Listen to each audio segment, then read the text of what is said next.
So, yes, we can look at the different colors and say that different colors can cause different pricings, but we can also be more specific than that.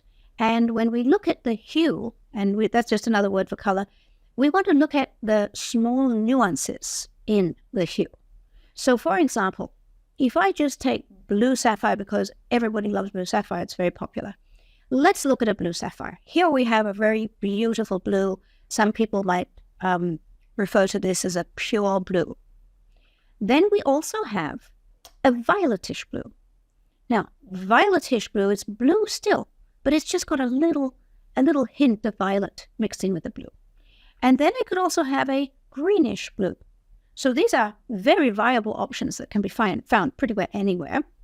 And when we look at the three together, as you can see on this slide, the question is, which one do you like the most?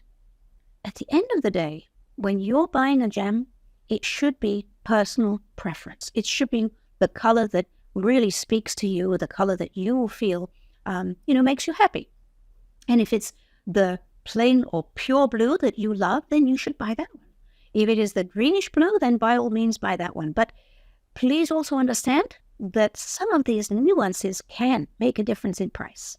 And typically, the little hint of violetish in the blue would raise the price of your sapphire. The little hint of greenish in your blue actually lowers the value. And so the pure blue would be kind of in between those two.